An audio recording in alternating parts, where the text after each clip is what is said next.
Kita sedang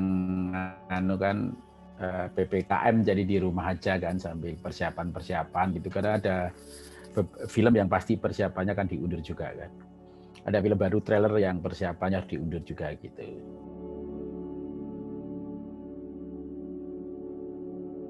Ya sebenarnya kalau di Eropa kan ada tahap vaksin 3 ya, di mana setelah vaksin itu uji coba publik semuanya kan. Jadi semua pementasan internasional, sepak bola lah contohnya, atau pertunjukan besar kayak musik itu dites crowd-nya, tracing-nya dicek, pengaruhnya seperti apa gitu.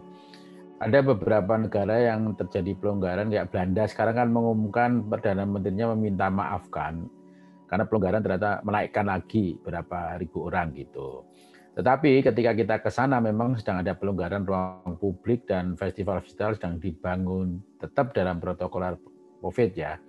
Ya di Belanda kalau dalam ruangan 50% penontonnya tetap pakai swab, tetap pakai dan sebagai antigen. Di Jerman ruang publik dan seperti di Belanda tidak pakai masker, tapi kalau kita pertunjukan dengan banyak orang di dalam tidak boleh, di luar boleh, tapi tidak perlu pakai masker gitu kalau di luar. Tapi pertunjukannya harus outdoor. Jadi ini semacam kebersamaan lah membangun pemecahan masalah-masalah COVID gitu.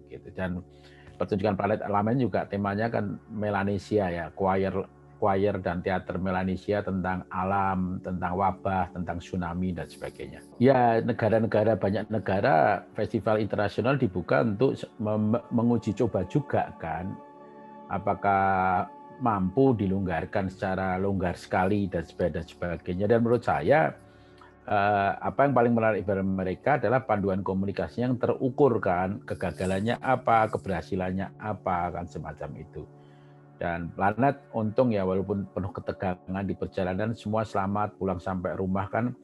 Pemain-pemainnya itu ada dari Papua, dari NTT dan sebagainya, yang hanya dari NTT Papua aja, atau misalkanlah dari Merauke, dari Jayapura ke sini kan sudah swab terus kan. Jadi kita harus dengan tegang nunggu hasil swab di setiap proses gitu.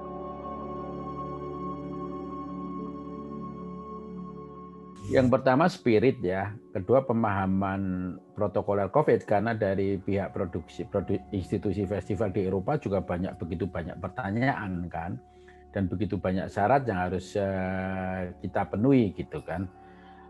Termasuk sentuhan di panggung itu tidak boleh terlalu lama, pemain-pemainnya dan sebagainya. Jadi adalah spirit, karena kita akan tegang terus kan sampai Belanda mau pertunjukan swab lagi.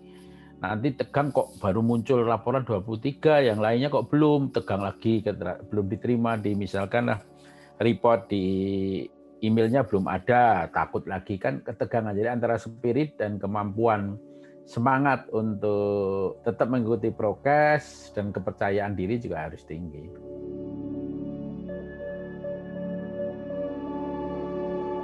Ya, karena ini sudah pernah pentas juga di Australia, dan memang ini kan dibiayai semuanya oleh luar negeri ya. Dan ya sudah, mereka kan melihat bahwa pemainnya memang dari berbagai pulau kan, tidak satu pulau aja gitu, NTT, Jayapura, Sorong, Solo dan sebagainya kan. Ya itu semua di proses itu harus dilalui, dan justru disitulah tantangannya kan gitu. Bahwa itu berarti di Belanda ketika karantina juga tetap disediakan ruangan untuk latihan gitu, tapi dalam sistem karantina gitu.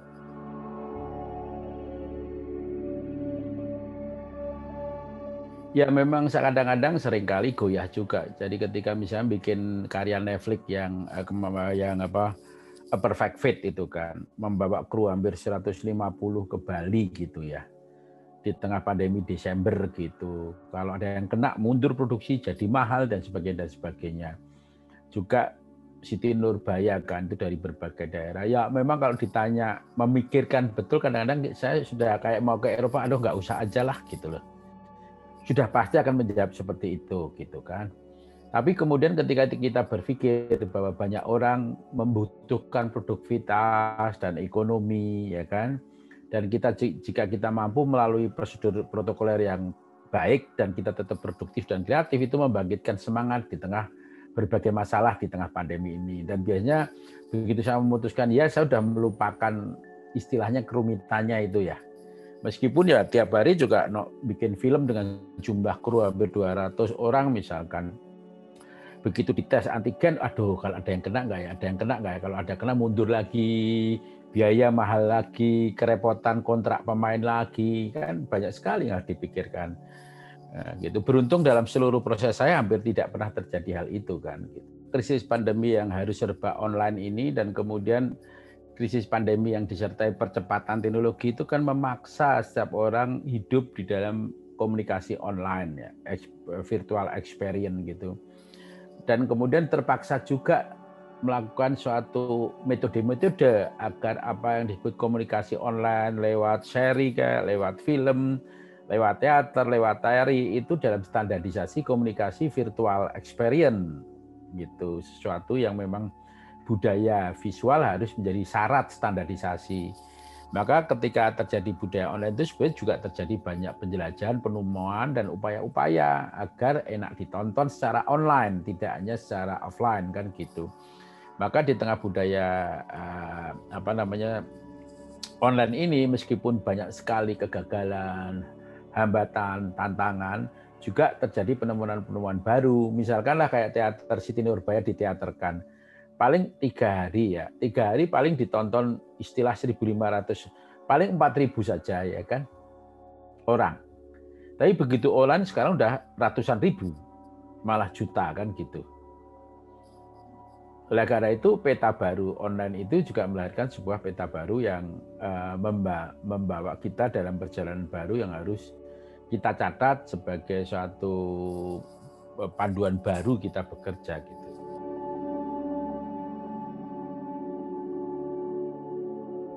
Ya, karena skenario harus di Bali memang. Ini kan semacam dongeng cinta, magic realism gitu kan. Dan yang cocok untuk itu percintaan, dongeng, perjalanan, dan mistis dan modernitas itu yang cocok Bali. Dan kemudian persoalan pandemi justru di Bali karena alamnya itu begitu banyak, luas gitu, malah memungkinkan kita syuting tidak sekarang ya, untuk PPKM darurat itu tidak perlu harus ke Bali. Tapi untuk kemarin itu memang lebih leluasa kerja di Bali karena banyak kafe-kafenya yang terbuka, alam yang terbuka dan sebagainya, sehingga justru protokoler COVID itu lebih terlindungi dengan alam Bali itu.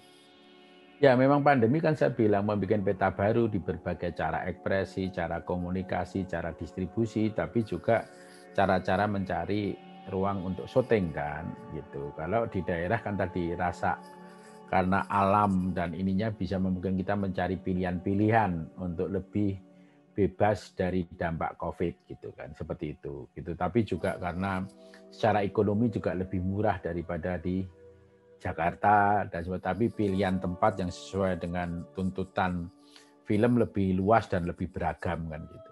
Sangat dibutuhkan tapi juga fasilitasi pemerintah wajib sekali ya. Kayak PPKM darurat ya kita pasti berhenti semualah ini.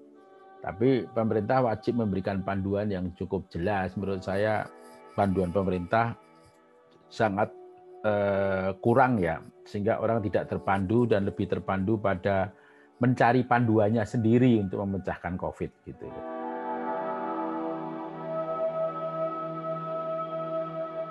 Ya, saya harapkan memang kalau COVID belum bisa dipecahkan tuntas, ada fasilitasi pemerintah, ada bentuk-bentuk seni yang mudah untuk adaptasi di online dan mendapatkan ekonomi di online, tapi ada bentuk-bentuk seni yang memang tidak cocok untuk di online. Itu juga diperhatikan oleh pemerintah, karena tidak ada setiap bentuk seni atau bentuk profesi yang lalu mampu hidup 100% cocok dengan online, itu tidak mungkin, mesti ada yang tidak gitu.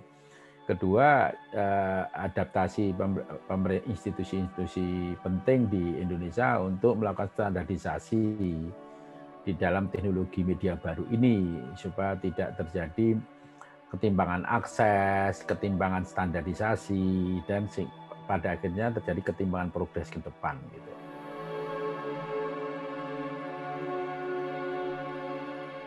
Iya, sebetulnya seorang pencipta itu kan kerja kolaborasi ya. Oleh karena itu seorang sutradara kan kerja, maka dia memerlukan regenerasi, kolaborasi, dan pilihan yang banyak untuk bisa menemukan sumber daya yang banyak dan tumbuh terus-menerus.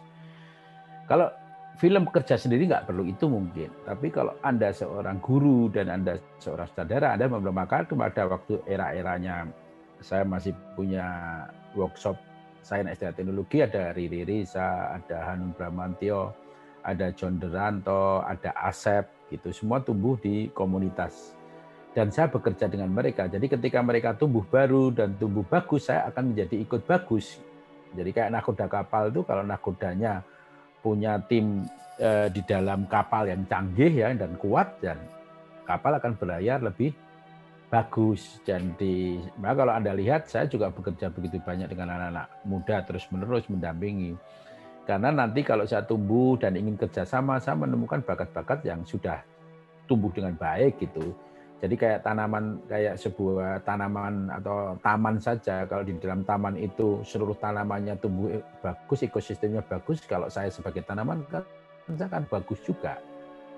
Dan saya seorang guru harus terus-menerus mempunyai kemampuan untuk membagikan ilmu dan pengetahuannya kepada hampir setiap orang yang punya bakat gitu. Jadi memang 40 tahun berkarya ini, kalau Anda lihat, saya bekerja dengan berbagai jenis karya, ruang tayang, lalu beragam apa yang disebut generasi gitu.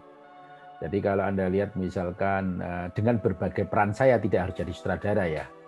Misalkan kalau kita lihat Parfek sebagai penulis skenario dan production design dengan Hadrah yang dulu pernah jadi asisten saya misalkan, lalu kemudian di Siti Nurbaya dengan Naya dan Feni kan gitu, yang sangat-sangat muda juga. Tapi kemudian saya juga bikin film vertikal ya dengan Oppo, film pendek yang belum tayang. Kemudian saya juga membuat film dance untuk Esplanade dan film dokumenter untuk di Amerika ya, di Edna and Disney Theater, dan kemudian tour dari Planet Lamen. Jadi ada beragam karya, beragam ruang tayang dari YouTube, OTT, sampai ke pertunjukan dan sebagainya. Ada beragam bentuk ekspresi dan beragam generasi bekerja sama.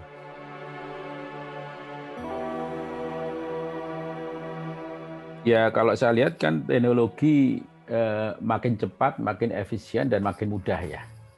Tapi sekarang yang paling penting itu kan konten gitu, dan kemampuan storytelling dan menemukan bentuk-bentuk penjelajahan baru. Jadi gunakanlah kemudahan, keefektifan teknologi baru ini, berselancar karya yang menembus lokal ke arah global terus-menerus gitu.